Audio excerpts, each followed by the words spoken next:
My wife filmed me, having a PTSD flashback, then sent it to CPS and told them I was too violent to take care of our kids. When I begged her mother for help, she laughed and said, "We've got all the proof we need now." I knew then I was alone. I knew what I had to do, and I knew it wasn't going to be pretty. When I returned home from my 18-month deployment in Afghanistan, I thought my kids would still love me. Watching those soldiers coming home videos was the only thing that got me through seeing all of my friends getting shot dead. So when I walked in the door and my children didn't even hug me, my heart completely broke. They didn't even look up from their iPads when they said hello. Like Temple Run was more important than their dad coming home. That's when I heard a crouching down the stairs. It was my in-laws. They hugged me tightly. We've been waiting for this moment for so long. This warmed my heart, and I hugged them back. Then my wife popped out of nowhere and lightly hugged me too. That's when I tensed up, because as I glanced around the room, I noticed it had been filled with empty moving boxes and suitcases. And I guess they noticed me staring, because that's when they broke the news. Maria, my wife, was struggling to take care of everything while you abandoned your family. So we moved in to help. My mother-in-law said the word abandoned like it was a joke, but it felt real. I froze in my tracks. Because Maria and I had countless conversations before I left for the war. She was the one who convinced me that it was a good idea to go. Well,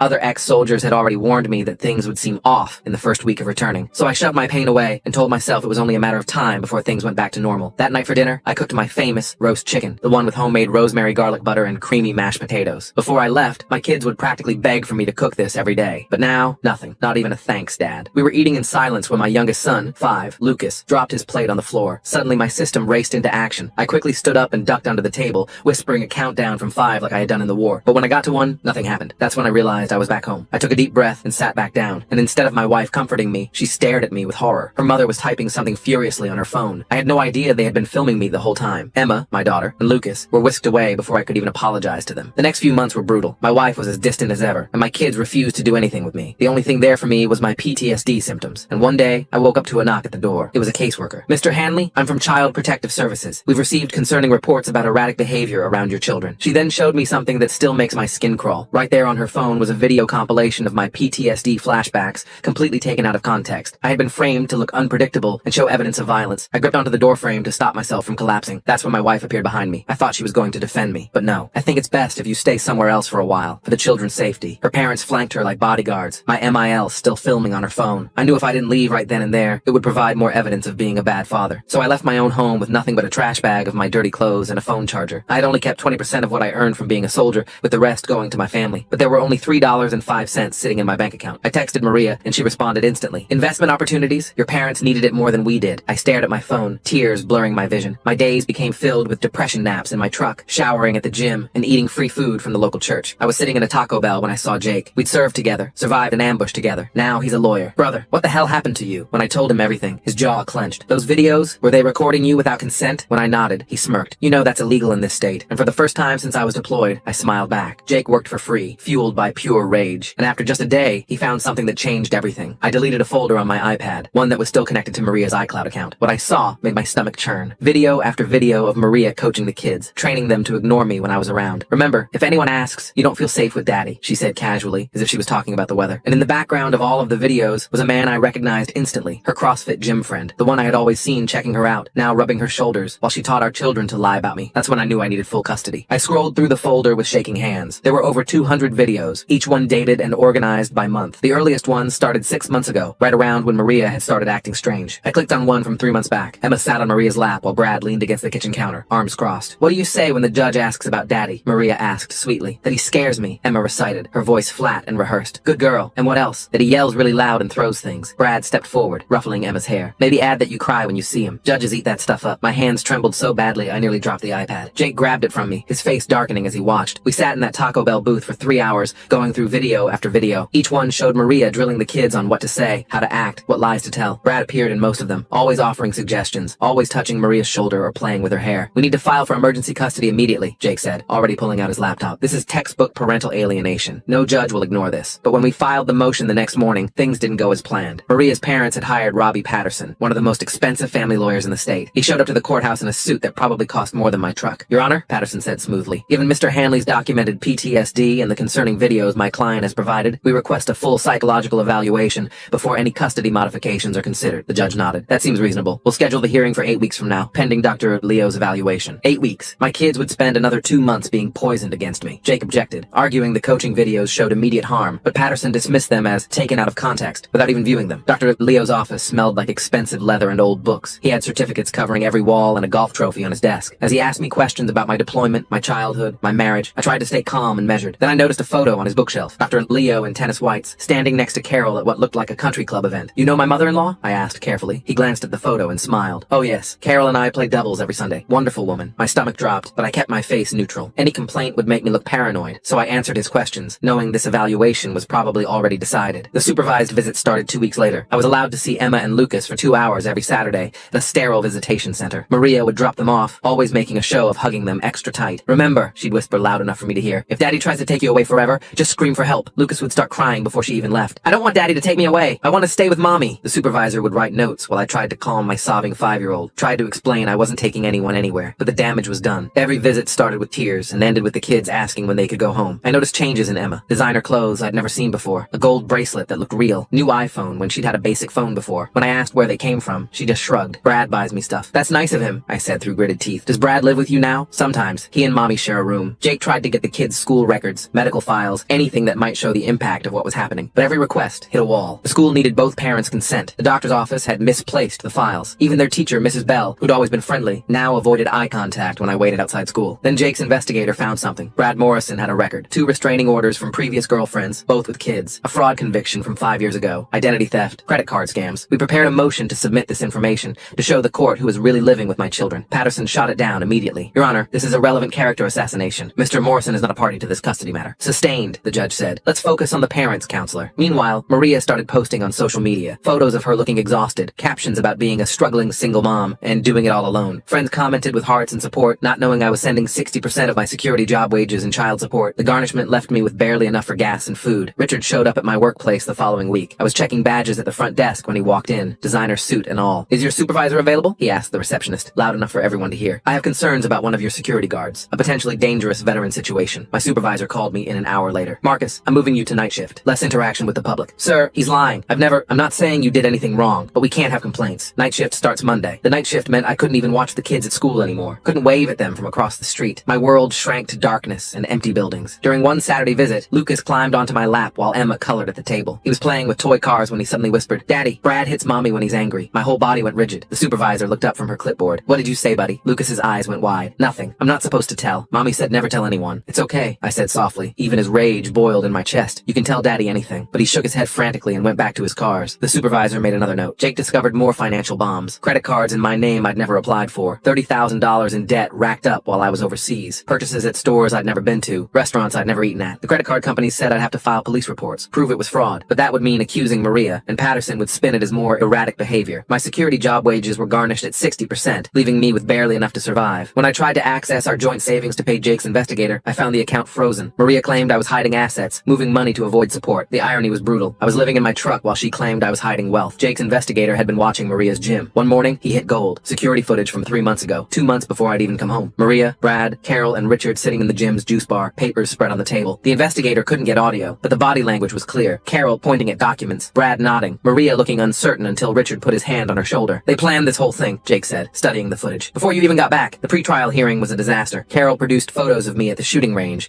claiming it proved violent tendencies. It's required training for my job, I protested. Nevertheless, Patterson said, it shows a comfort with weapons that concerns my client. The judge ordered anger management classes before any custody considerations. Another 16 weeks of delay. Another 4 months of my kids being poisoned against me. Emma's teacher finally reached out, but not officially. She called Jake's office from her personal phone. I can't testify without a court order, she said. But Emma's failing 3 classes. She was a straight A student before. And the things she writes in her journal. She draws pictures of her family, but her dad is always scribbled out in black. Dr. Patterson, the children's therapist, took an even bigger risk. She called Jake privately, voice shaking. I could lose my license for this, but those kids are being severely damaged. The coaching is obvious. Lucas has started wetting the bed. Emma shows signs of severe anxiety, but my reports keep getting edited before they reach the court. We tried to get her testimony admitted, but needed a court order. Another motion, another delay. The deposition was our first real break. Maria sat across from Jake, Patterson beside her, court reporter typing every word. Jake walked her through the timeline, careful and methodical. Then he asked about the CPS visit. You said you were shocked by the videos they showed you? Yes, completely shocked. But you knew about them before CPS arrived? No, she stopped, realizing her mistake. I knew Richard was concerned, but objection, Patterson said quickly. Mischaracterizes the testimony, but the damage was done. The court reporter had typed every word. Brad started picking up the kids from school. The restraining order kept me 500 feet away, but I could see him from across the street. He'd ruffle Lucas's hair, carry Emma's backpack, play the perfect father figure. Other parents smiled and waved, not knowing this man had 2 restraining orders for domestic violence. My bank accounts were frozen next. Maria claimed I was hiding deployment money, moving assets offshore. Jake proved every cent went to Richard's failed restaurant venture, but the freeze stayed while the court investigated. How much more can they take? I asked Jake one night, sitting in his office surrounded by papers. We're close, he said. The emergency hearing is next week. The judge has to watch the coaching videos, all of them, unedited. The emergency hearing was supposed to be routine, just another delay tactic, but Jake had prepared something special. He'd synced the coaching videos with the timeline, showing how they escalated, how Brad's involvement grew, how the children's behavior changed. Your Honor, Jake said, I'd like to play Exhibit 47. The video filled the courtroom screen. Carol sat with Maria at the kitchen table, Brad in the background. Carol slid an envelope across the table. This will guarantee you get full custody, Carol said clearly. Your father and I will handle the legal fees. Once you have sole custody, you and Brad can sell the house. Start fresh. Maria took the envelope, pecked inside. Mom, this is exactly what you need to secure your future, and the children's future. Without him, the judge leaned forward. Patterson objected, claiming the video was edited, possibly deep-faked. Jake's expert witness, a digital forensics specialist, testified for an hour about authentication methods, metadata, impossibility of fabrication. Then came the breaking point. Video after video played. Emma crying as Maria told her daddy was dangerous. Lucas being coached to say he was scared. Brad suggesting specific phrases, specific accusations. 200 videos, 6 months of systematic alienation. Maria started crying halfway through. Real tears, not the practiced ones from her social media posts. I want to address the court, she suddenly said. Patterson grabbed her arm. Maria, I strongly advise. No, she shook him off. I can't do this anymore. The courtroom went silent. They made me do it, she said, voice breaking. My parents, they said if I didn't go along with it, they'd ruin me. They'd take everything. Make sure I never saw my kids again. They had Brad ready, had the whole plan. I just wanted Marcus to come home. I never wanted any of this. Richard stood up. She's lying. She's unstable. Sit down, Mr. Thompson, the judge said sharply. Maria continued, words pouring out. The threats, the manipulation, the money, how her parents had controlled her whole life, how they saw Marcus as beneath them, how they'd waited for the deployment to strike. Brad was their idea, someone they could control, someone who'd do what they wanted. But he's violent. He's hurt me, hurt the kids, and I let it happen because I was more scared of my parents than anything else. The judge had heard enough. Based on the evidence presented, I'm granting immediate temporary custody to Mr. Hanley. Mrs. Hanley will have supervised visits only, pending further evaluation. Mr. and Mrs. Thompson are barred from any contact with the minor children pending investigation. Carol screamed. Richard threatened to sue everyone. Patterson tried to maintain order as security moved in. Brad was already gone. He'd slipped out during Maria's testimony, probably heading for state lines. Jake's investigator later confirmed he'd fled to avoid the fraud warrant that was issued within hours. I picked up my kids that afternoon. Really picked them up. No supervisor, no time limit. Lucas hugged me so tight I could barely breathe. Emma cried, but they were different tears. Relief, maybe. Or just exhaustion from carrying lies for so long. I'm sorry, Daddy, she whispered. I didn't mean those things I said. I know, baby, I know. Maria entered intensive therapy the next week. Real therapy, not the court-ordered kind. She had to unlearn a lifetime of her parents' control. The kids started therapy too with Dr. Patterson, now free to actually help them. Carol and Richard hired new lawyers, expensive ones, but their country club friends distanced themselves quickly. Fraud, conspiracy, witness tampering, child endangerment. The charges piled up. Their perfect reputation crumbled. They mortgaged their house to pay legal fees, sold their vacation home, liquidated their retirement accounts. 6 months later, I sat in a different courtroom. Final custody hearing. Maria sat across from me, but the hostility was gone. She looked healthier, clearer, like a weight had lifted. Your Honor, she said, I support Marcus having primary custody. I'm not ready. I need to work on myself, be the mother my children deserve. I know Marcus will take care of them while I do that. The judge granted it. Primary custody to me, supervised visits for Maria with a path to unsupervised as therapy progressed. Carol and Richard's trial was set for next month. They'd already lost everything that mattered to them. Their money, their reputation, their control. I drove home with my kids that day. Really home. Our home. Lucas chattered about school from the back seat. Emma showed me her improved report card, grades climbing back up. Normal kid stuff. Beautiful, boring, normal kid stuff. That night, I cooked my famous roast chicken, the one with rosemary garlic butter. This time, Lucas helped mash the potatoes. Emma set the table without being asked. We ate together, talking and laughing. No iPads, no coaching, no lies between us. Dad? Emma asked as I tucked her in. Are you going to stay forever now? Forever and always, baby girl. Forever and always. And for the first time since I'd come home from Afghanistan, I actually believed it. The weeks that followed felt like walking through a minefield. Every morning brought new challenges, new attempts to undermine the custody arrangement. Carol and Richard weren't going down without a fight, and they had resources I couldn't match. The first sign of trouble came when I tried to enroll Emma in her school's aftercare program. The administrator looked at her computer screen, then back at me with confusion. I'm sorry, Mr. Hanley, but our records show you don't have educational rights. That's impossible. I have primary custody. She turned her monitor toward me. There it was, a document filed just days before the emergency hearing, signed by Maria, removing me from all educational decisions. Jake later discovered Carol had Maria sign dozens of forms during those final weeks, creating a paper trail of restrictions that would take months to untangle. Lucas started having nightmares. He'd wake up screaming for his mother, then immediately apologize, as if showing any attachment to Maria was betraying me. Dr. Patterson worked with him twice a week, slowly unpacking the psychological damage. She showed me drawings he'd made during sessions, stick figures with angry faces labeled Daddy, standing over smaller figures. When asked about them, Lucas would shut down completely. The coaching runs deep, Dr. Patterson explained during a parent consultation. He's been programmed to see you as a threat. It'll take time to rebuild that trust. Meanwhile, Emma retreated into herself. She'd sit at the dinner table, picking at her food, barely speaking. When I asked about her day, she'd give one-word answers. The vibrant, chatty daughter I remembered from before deployment had been replaced by this hollow shell. 3 weeks into our new arrangement, I got a call from the school. Emma hadn't shown up for first period. Panic shot through me as I raced to the school, calling her phone repeatedly. No answer. I found her sitting alone at a bus stop 6 blocks away, still in in her school uniform. I was going to find Mom, she said quietly when I sat beside her. Brad said if I ever needed to escape, I should call him. My blood ran cold. When did Brad tell you this? Before you came back. He gave me a phone, said it was our secret. She pulled out a cheap flip phone from her backpack. Jake's investigator later traced it to a batch purchased with stolen credit cards. Brad had been planning contingencies, grooming my daughter for months. The financial pressure intensified. Despite the custody change, the wage garnishment continued. Maria's lawyer filed motion after motion, claiming administrative delays. My take-home pay barely covered groceries and gas. When the truck's transmission started slipping, I couldn't afford repairs. I'd walk Emma to school, then catch 2 buses to get to work. Carol found new ways to insert herself. She'd show up at the kids' school during lunch, standing just outside the property line, waving at them through the fence. The school couldn't do anything since she wasn't technically trespassing. Emma would come home upset, confused about why Grandma couldn't visit anymore. She says you're keeping her away because you're mean, Emma told me one evening. She says she has presents for us, but you won't let her give them. I tried explaining the situation in age-appropriate terms, but how do you tell a child their grandparents are manipulative criminals? Every explanation sounded like I was the one poisoning them against family. Richard took a different approach. He started calling my employer daily, filing complaints about safety concerns. HR documented each call, but the damage accumulated. My supervisor pulled me aside after the 10th complaint. Marcus, I know this is personal stuff, but it's affecting the workplace. Other guards don't want to work shifts with you. They're worried about getting caught up in whatever this is. I found myself increasingly isolated. The few friends from before deployment had drifted away during my months living in the truck. Jake remained steadfast, but he had his own practice to run. The loneliness pressed in during quiet moments, when the kids were asleep and the house felt too empty. Maria's supervised visits were another source of tension. She'd arrive with Carol and Richard, who'd wait in the parking lot despite the no-contact order. The supervisor, a tired-looking woman named Denise, did her best to manage the situation, but Maria would spend the entire 2 hours crying, begging the children to forgive her. "I'm so sorry," she'd sob, clutching at them. "Mommy made mistakes. Mommy needs you to tell the judge you want to come home." Lucas would cry along with her, while Emma sat rigid, torn between programmed responses and genuine emotion. After each visit, it took days to restabilize their emotions. The breakthrough with Lucas came unexpectedly. We were at the grocery store, and he accidentally knocked over a display of soup cans. The crash sent him into immediate panic,